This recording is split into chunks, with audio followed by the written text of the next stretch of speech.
Hello everyone, welcome back.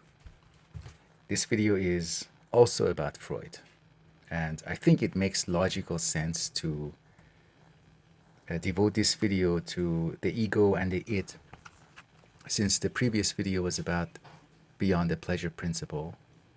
The Ego and the Id by Sigmund Freud was published 3 years after Beyond the Pleasure Principle in 1923. It was, I think, originally translated by Joan Riviere and revised and newly edited by James Strachey. Newly, I mean, that just means later, now, in our time. So why does it make sense to read it and discuss it after the 1920 essay, Beyond the Pleasure Principle? Because the distinction that was at the heart of that essay, the distinction between the two drives, the sexual drive and the death drive, is also explored here. But there's another topic that is more central, I would say, more central in this essay, and that is the structure of the psyche and some of the implications of how human psyche is structured, some of its clinical implications. That means implications for pathological cases, possible ways to have to observe psychopathology. There's also, I want to add this note as well about Freud's style that you can see both in this essay and in other places. He starts in some way, he starts in one place and ends in a different place. And he does that in a way that is unusual. Almost like in classical music, we can have a piece of music that is in a key, but imagine that you have a piece that begins in one key and ends, not just explores different spaces, musical spaces and music keys, but ends somewhere else, and you almost wonder, why did he start that way? But the start and end, the start and the direction and the place where when we're left, that there's a continuity there that makes sense. And also, it's a style that makes the reading experience exciting. That's one of the reasons why in my previous video about the Beyond the Pleasure Principle, I said that we can, and I would say maybe we should, approach these works as literary pieces and literary records and literary accomplishments, achievements. What Freud does through that movement, through that series of transformations, is he changes the initial conceptual setup. He sets up the essay, he begins with maybe the pleasure principle, the duality between the pleasure principle and the reality principle, but he takes us to completely different, unexpected places. Here he begins with the distinction between unconscious and conscious, or unconscious, pre-conscious, and conscious. But then he takes us to a place that is very different from that, from a discussion that would be based solely on that distinction, or the initial distinction. He motivates new distinctions, and then he introduces those new distinctions. That's the movement, the change in the conceptual setup. He reworks, it's like he is reworking the language throughout the discussion. And in doing that, he expands the topic in a way, again, in a way that is not easy to anticipate from the outset if you're reading it for the first time. In Beyond the Pleasure Principle, he also has this style of taking steps forward and then taking some steps backwards, recognizing uncertainty in his arguments, in his assertions, and he makes tentative steps, offers tentative proposals. He does that more so in Beyond the Pleasure Principle because he's relying on other disciplines and speculation, but he also does that here in very interesting ways, in ways that are worthwhile. He plays devil's advocate, in a way that is maybe more serious than most authors that we're used to reading. There are 5 chapters in this work. I will go through the 5 chapters in somewhat orderly way, but right now, I can't help but share this one passage, which appears in the beginning of chapter 5, the last chapter. But just because we touched on the topic of style, in the beginning of chapter 5, Freud writes, quote, "The complexity of our subject matter must be an excuse for the fact that none of the chapter headings of this book correspond entirely to their contents, and that in turning to new aspects of the problem, we constantly hark back to matters that have already been dealt with," end quote. So he says that the subject headings seem to promise something, but the content of the chapter takes us elsewhere. That is not, I think the complexity is not the only reason or the only excuse for this style, for this meandering style. I would say that Freud's style of writing reflects the description of the life instinct, which involves taking detours, wandering or meandering away from the inorganic, the less lively. It's very lively. Maybe we can say it reflects the life instinct, or a kind of eroticism, more so than the death instinct or the death drive.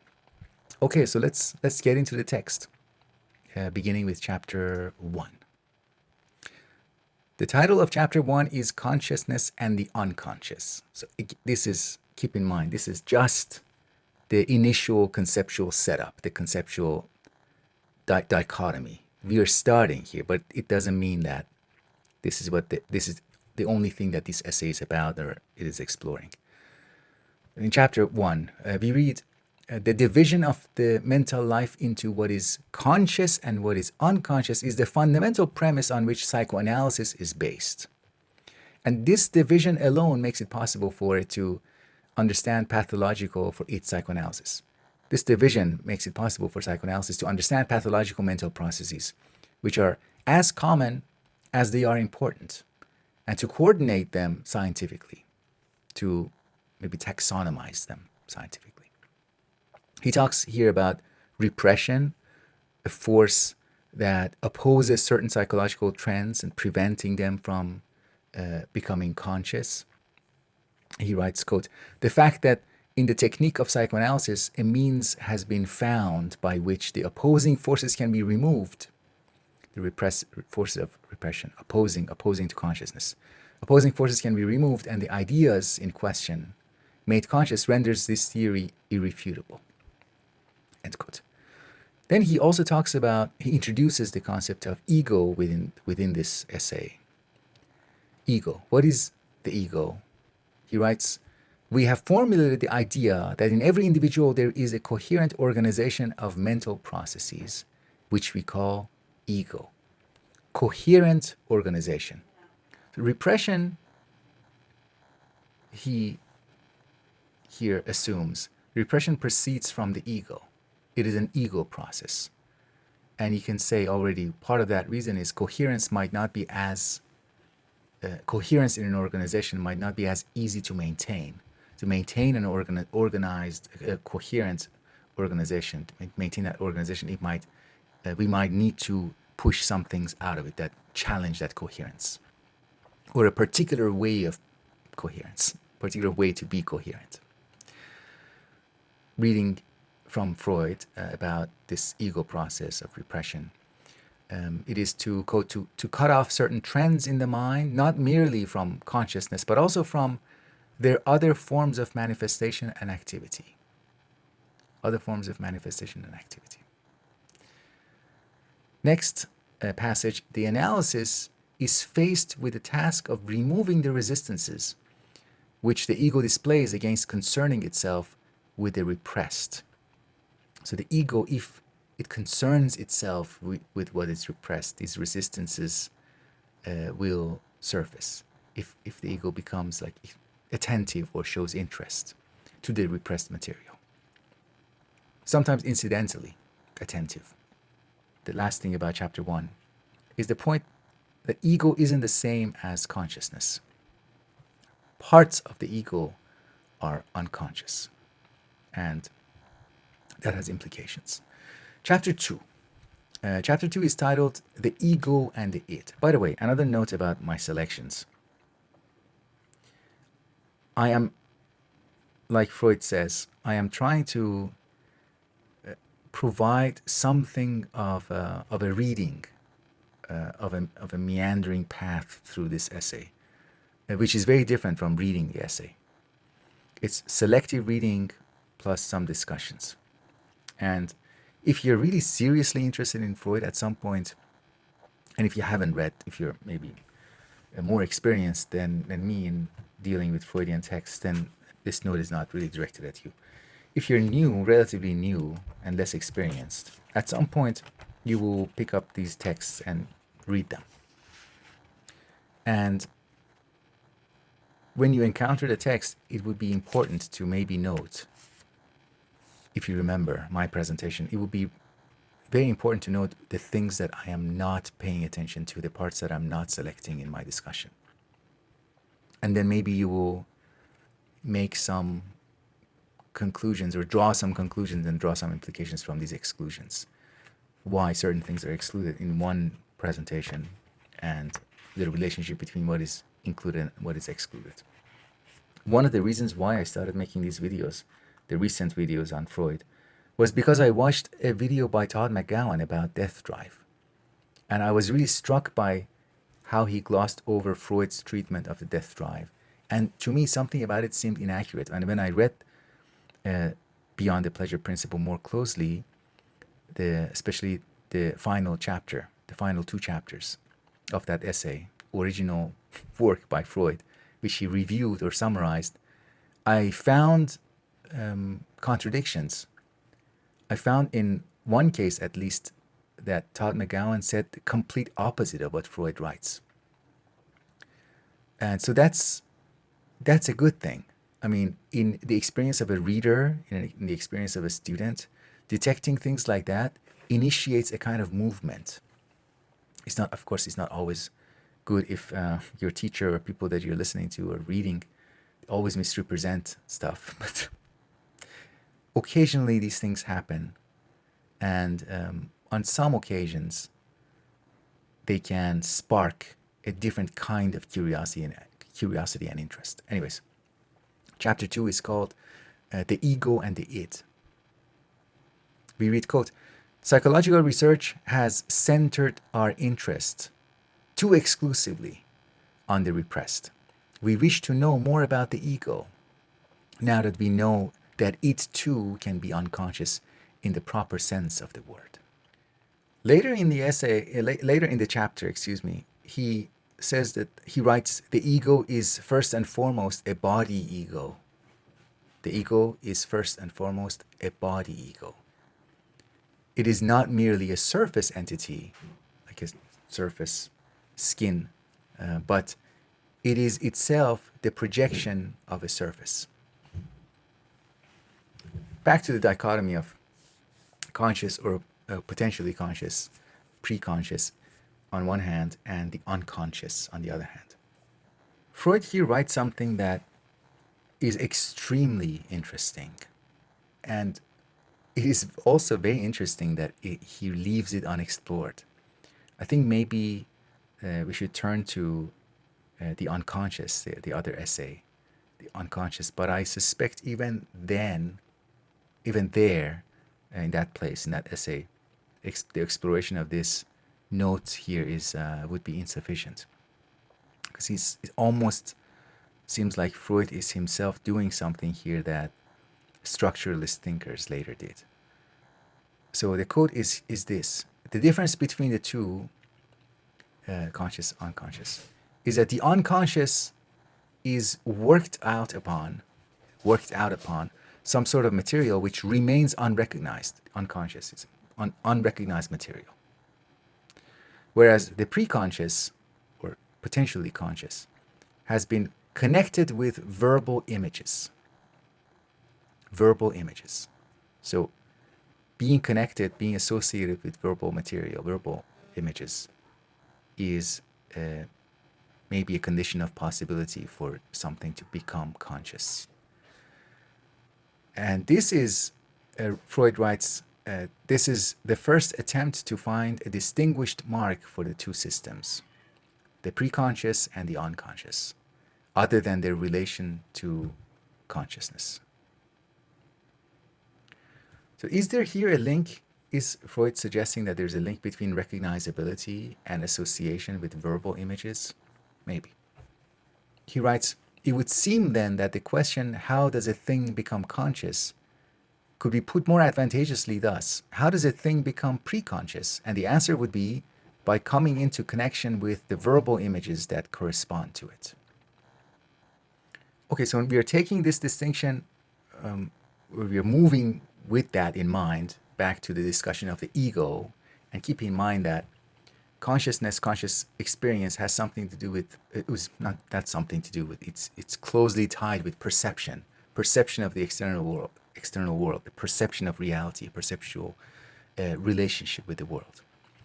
We're reading Freud here. Quote, the ego is that part of the id which has been modified by the direct influence of the external world, acting through the perceptual consciousness. In a sense, it is an extension of the surface differentiation. Moreover, the ego has the task of bringing the influence of the external world to bear upon the id and its tendencies, and endeavors to substitute the reality principle for the pleasure principle, which reigns supreme in the id. In the ego, perception plays the part which in the id devolves upon instinct. So the operative principle, the operative function in the ego is perception, but the operative principle with the id is instinct. By the way, the noise my cats are making, it is past midnight now. And it's supposed to be quiet, and I'm supposed to be sleepy and tired, but it doesn't feel like late night because there's youthful energy going on in the apartment.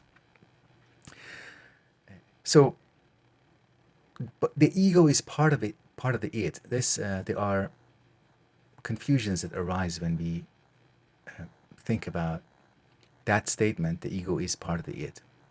And at the same time, we see two principles governing the two.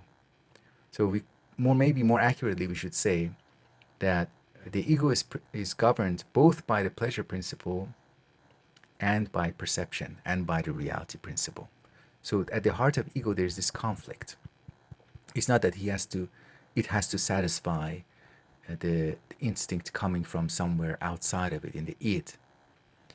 It is itself part of the id, but it is that part of the id that is in contact with some things beyond it. Freud uses this analogy of a man riding a horse, man being the ego and the horse being the id. This analogy is, for that reason that I just mentioned, it seems inaccurate because the man is not part of the horse, but the ego is part of the id. So Freud writes, often a rider, if he is not to be parted from his horse, if he wants to keep the horse, keep riding the horse, is obliged to guide it to where it wants to go. So in the same way, the ego constantly carries into action the wishes of the id as if they were his own. As if they were. So ego occasionally pretends and justifies the wishes of the id. Pretends that they have valid rational reasons. So that's a kind of a note that still very well attended in popular psychology of our time.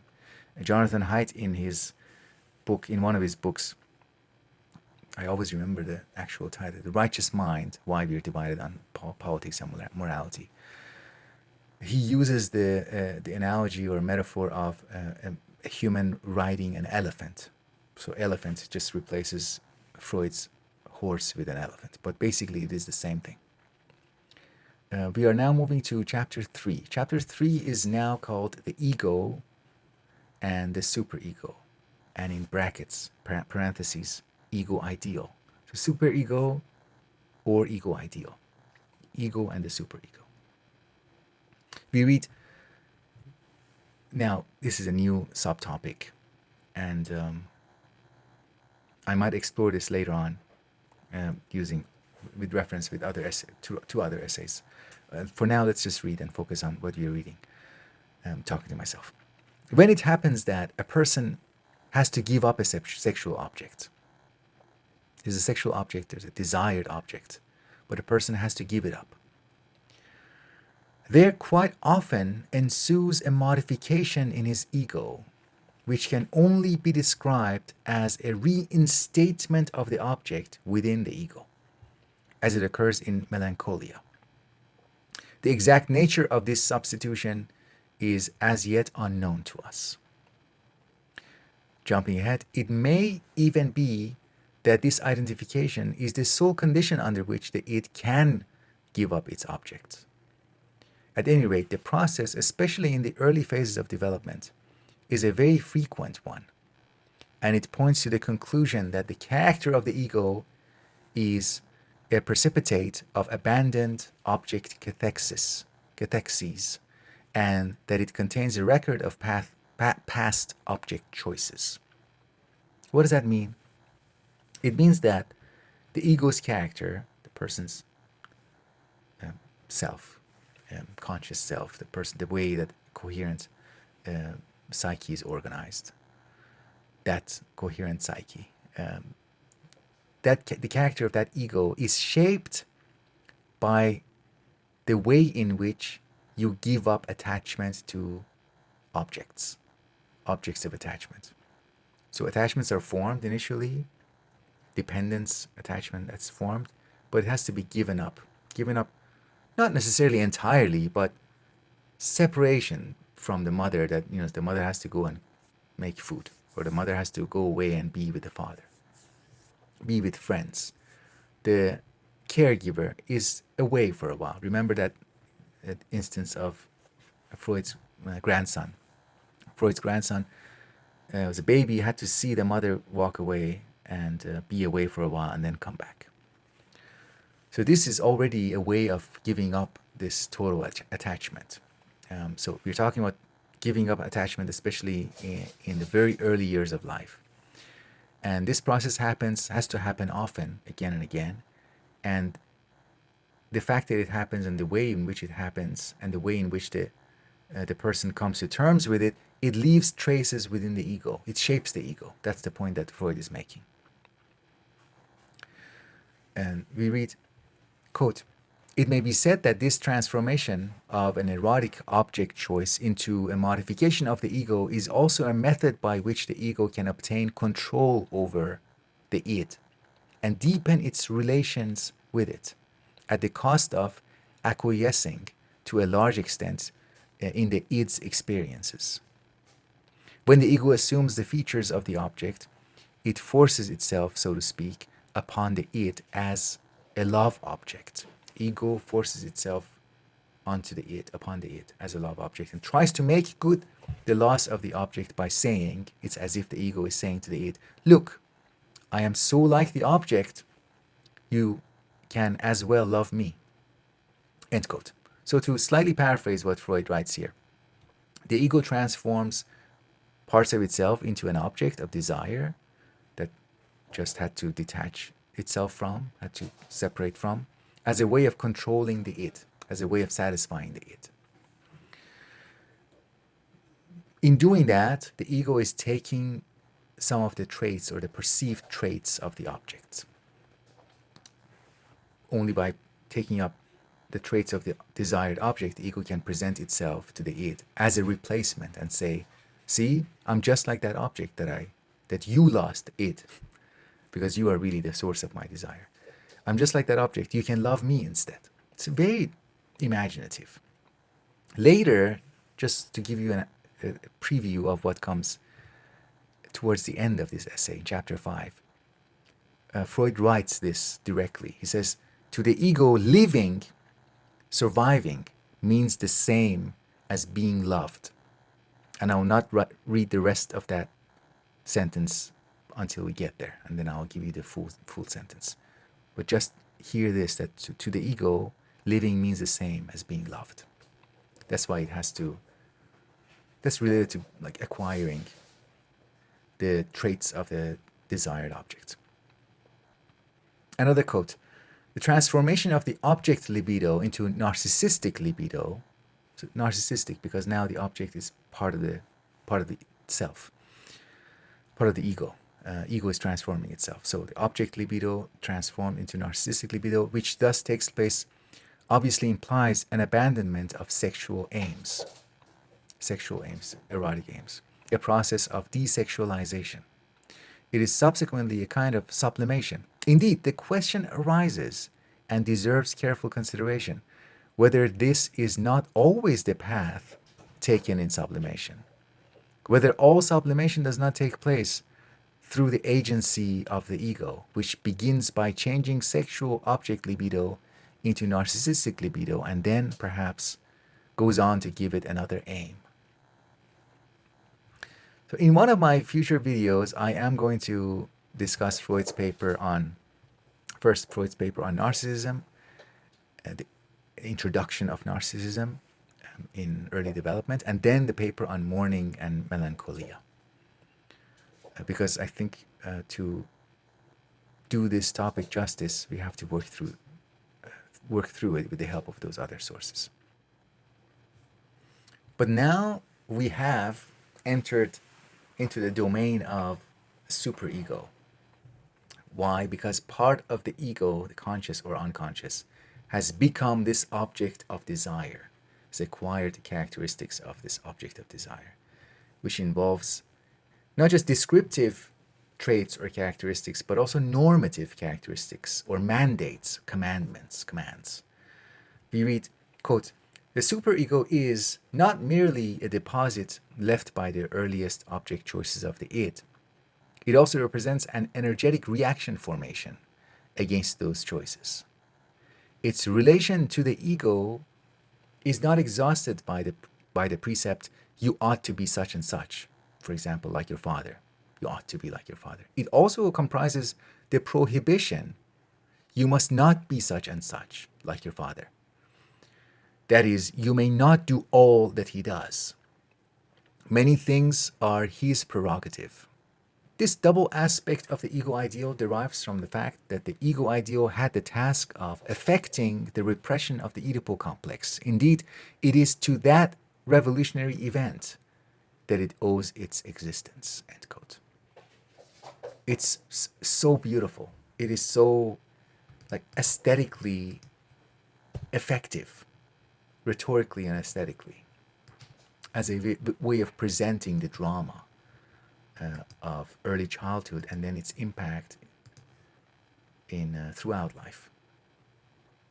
Freud here also explains the way in which the superego is formed, explains why the earlier conflicts of the ego, the conflicts with the desires of the id, continue as conflicts with the superego. Ego is initially in conflict with the desires of the id, but that turns into conflicts with the superego.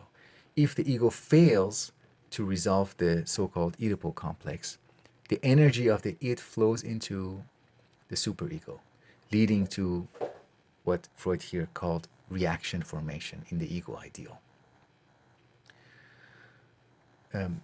Of course, for Freud, this is also related to and is the root of morality.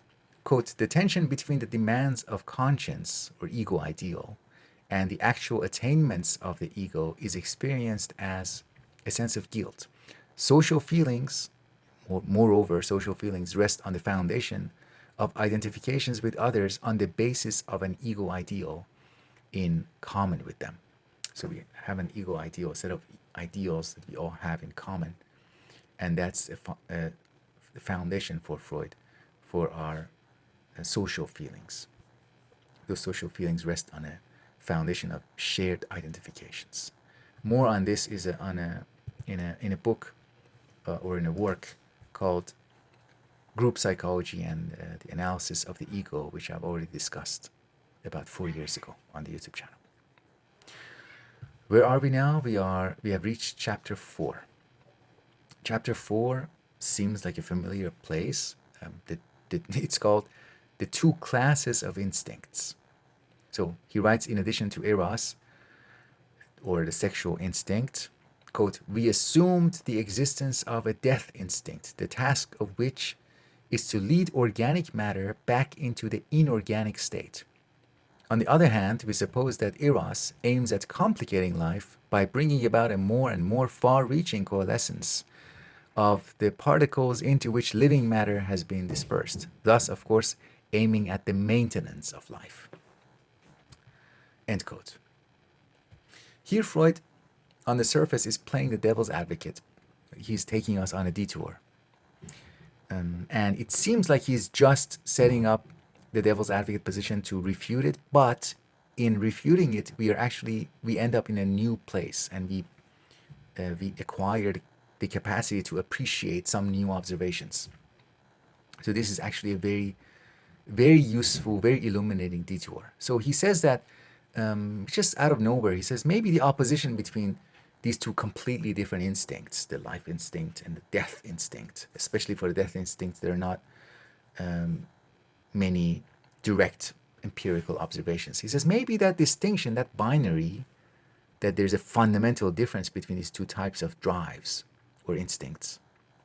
I don't really care about that, by the way, but that distinction. I know some people say sometimes it's translated as instinct, but no, it's drive. I don't care. Instincts, drives, whatever. I'm reading James Strachey's translation or Joan Riviere's translation of Freud. I'm suspending my disbelief about the distinction between instincts and drives. Okay. He says maybe that's not reasonable. And then he offers some reasons why that dichotomy may not hold.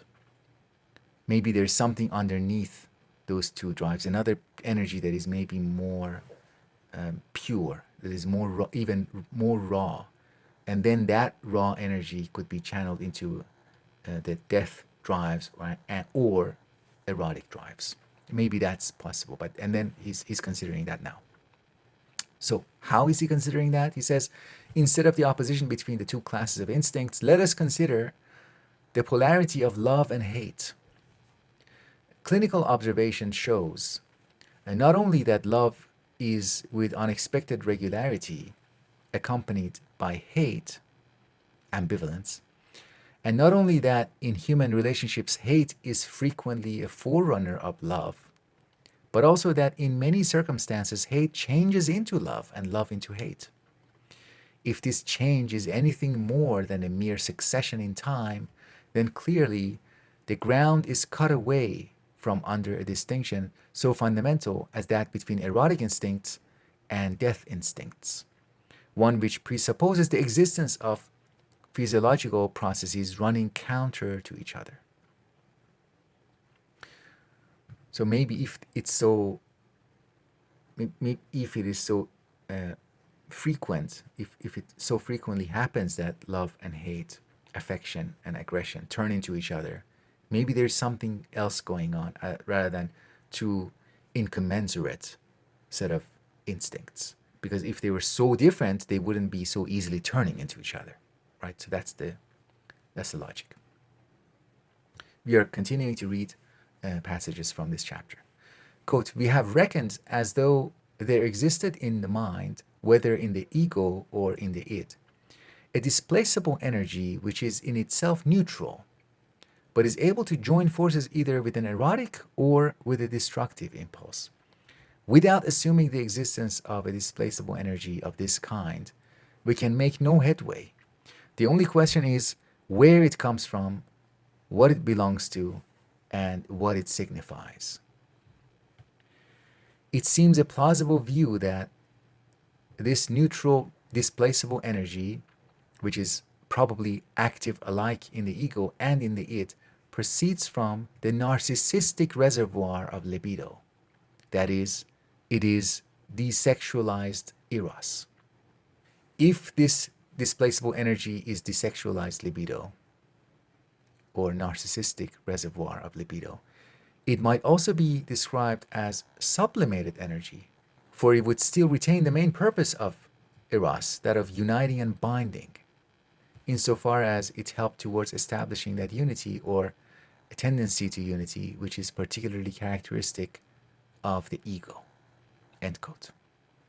So here we are at the end of chapter 4, at least my selections of chapter 4. We are now entering chapter 5, the last chapter. I believe Joan Riviere translated this chapter as the subordinate relationships of the ego, and Strachey in his revisions replaced that. I guess he was the one replacing it with the dependent relationships of the ego. So the dependent relationships of the ego, or the subordinate relationships of the ego. Here Freud reviews that, again, the ego is to a large degree shaped through identifications that replace the abandoned desires of the id. Early identifications have a special role in forming these, the superego. That's what makes them special, that earlier identifications are the superego, separate from the rest of the ego. And as the ego becomes stronger, it becomes better at handling the effects of these new identifications. Freud here writes, the superego's relation to the subsequent modifications affected in the ego is roughly that of the primary sexual period in childhood to full-grown sexual activity after puberty. So that relationship between superego's relation, the position of the superego to later modifications of the ego, that he maps that onto the primary sexual period in childhood to later sexual activity. Reading the next passages. As the child was once compelled to obey its parents, so the ego submits to the categorical imperative pronounced by its superego. The superego is always in close touch with the id and can act as its representative in relation to the ego. It reaches deep down into the id and is for that reason further from consciousness than the ego. Freud here writes about very interesting cases, unfortunate but interesting. He writes about patients who show a fundamental resistance to psychoanalytic cure. And if you, for example, when he told them that you're making progress, they're upset by that. And he considers different reasons why they might be resistant, why they might be upset, why they might be attached to their illness, why they're depending on that illness. And he writes, we come to see that, at least in some cases, we come to see that we are dealing with what may be called a moral factor, a sense of guilt, which is finding atonement in the illness. And this tendency is refusing to give up the penalty of suffering. In two very familiar maladies, the sense of guilt is over-strongly conscious. In them, the ego ideal displays particular severity and often rages against the ego with the utmost cruelty. And these two cases are obsessional neuroses, the obsessional neuroses, and melancholia. He writes, quote, in melancholia, the impression that the superego has obtained a hold upon consciousness is stronger. But in this case, the ego ventures no objection. It admits the guilt and submits to the punishment.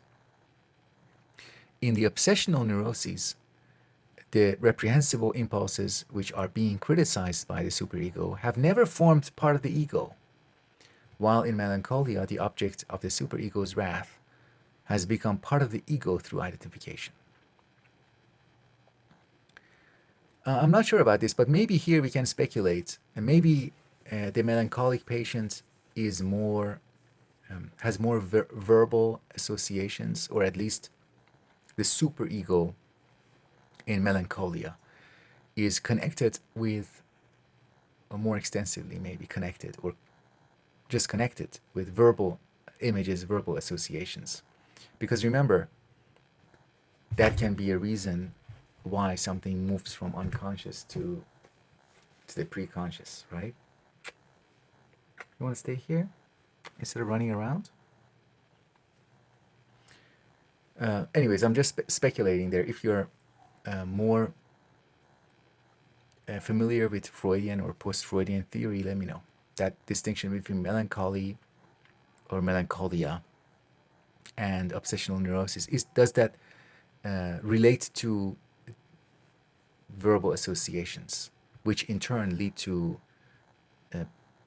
more consciousness of the guilt.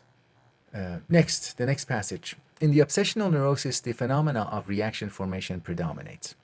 But here the ego contents itself with keeping at a distance the material to which the sense of guilt refers.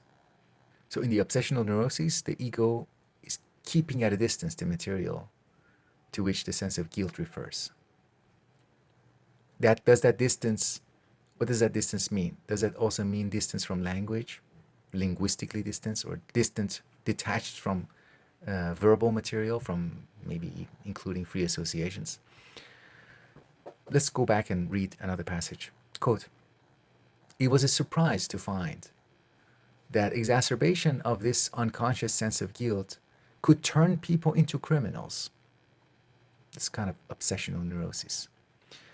"But it is undoubtedly a fact. In many criminals, especially youthful ones or young ones, it is possible to detect a very powerful sense of guilt which existed before the crime and is not therefore the result of it, but its motive. It is as if it had been a relief to be able to fasten this unconscious sense of guilt onto something real and immediate." End quote. So this is the idea that sometimes the person feels guilty and they commit a crime to fulfill that guilt, to give justification and a sense of realness to that feeling of guilt that they were carrying. So again, the guilt in these cases is not the consequence of the crime, but it is the motive of the crime. Again, what is interesting here is that Freud is drawing these things or connecting these things from the structure of the psyche that he's laying out. A structure that has a history that is shaped through early investments, the desires of the id, and then ego's identification. So these are like the formation of the guilt in the moral sense. It's very interesting how these things can fit together. Even though if you don't buy into the whole Freudian system or Freudian logic, it has a very interesting sense. It makes sense in a way that is very compelling and interesting. And there might be truth in it. And the truth that it expresses might be truth of particular cases, particular narratives, but I don't think that takes away its values. The last quote, which I mentioned previously, that I'd like to share with you before closing this video. Freud writes towards the end, "To the ego, living means the same as being loved. Being loved by the superego, which here again appears as the representative of the id." End quote. Thank you very much for watching. If you'd like to support my YouTube channel, it would be great if you like the video, if you subscribe. If you would like to do more, if you're in a position to do more, you could consider supporting through my Patreon page or even joining my weekly reading group. That's it. Take care. Bye for now.